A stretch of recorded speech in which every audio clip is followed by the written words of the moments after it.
Abad publik hüquqi şəxsin dəstək göstərdiyi ailə bizneslərinin sayı artır. Artıq 700-cü sahibkar Abadçı adını qazanıb. Ətraflı məlumatı isə canlı bağlantıda olan əməkdaşımız Zeynəb Nadirova danışacaq. Salam Zeynəb, eşidirik səni.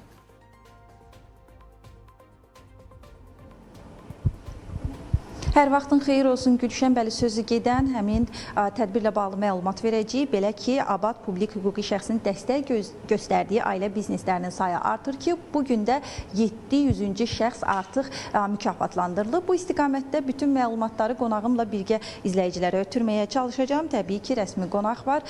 Vüsal Arzumanlı, Abad publik hüquqi şəxsin direktor müavini və bu istiqamətdə məlumatları ondan alaq ki, 700-cü şəxs kimdir və bu istiqamətdə dəstəkləriniz hansı şəkildə davam edir və edəcək formada olan gələcək planlarınızdan da qısa olaraq məlumat alaq.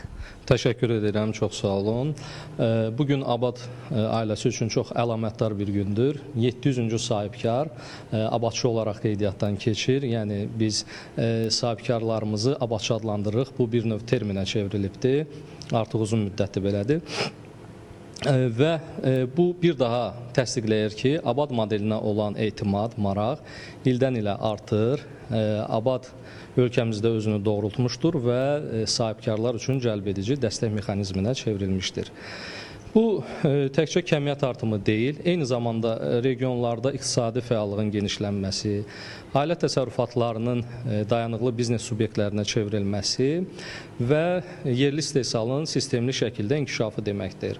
Xüsusilə sevindirici hal ondan ibarətdir ki, 700-cü abadçımız məhz qida sahəsində çay istehsalı istiqamətində fəaliyyət göstərir. Bilirsiniz ki, çayçılıq ölkəmizdə həm ənənəvi kənd təsərrüfatı sahəsi, həm də böyük iqtisadi və ixrac potensialı olan bir sahədir və bu sahənin kompleks inkişafını nəzərdə tutan çayçılığın inkişafına dair dövlət proqramı da var ki, burada emalın və qablaşdırmanın müasirləşdirilməsindən tutmuş, istehsalın genişlənməsinə kimi bir sıra mühüm vəzifələr nəzərdə tutulub və Abad publik hüquqi şəxs də sözü gedən dövlət proqramında bir neçə tapşırığın həm icraçısıdır və bugün də uğurla dövlət siyasətinə uyğun olaraq bu tapşırıqları icra eləyir.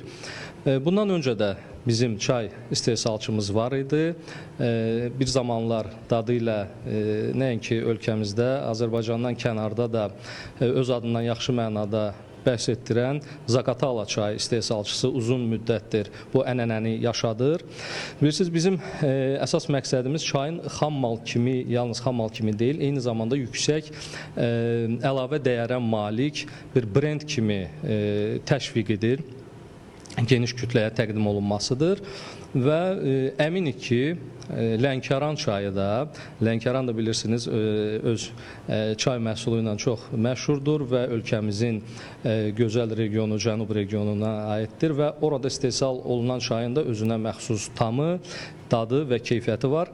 Əminik ki, 700-cü abadçımız da bu dadı, bu keyfiyyəti saxlayacaq, Made in Azərbaycan yanaşmasına öz töhfəsini verəcək və bu istiqamətdə ona uğurlar arzulayırıq, müvəffəqiyyətlər arzulayırıq və çoxlu alıcı istehlakçı kütləsi arzulayırıq. Biz sizə təşəkkür edirik və bu istiqamətdə qeyd eləyək ki, Abad öz ailə bizneslərinə dəstək fonunda işini davam etdirir və yerli istehsalın da inkişafına töhfə verməyə davam eləyəcək. Biz isə bu tədbir fonunda informasiyaları ilə qonağımız Abadın rəsmisi Vüsal Arzumanlı ilə birgə çatdırmağa çalışdıq. Söz yenidən səndə.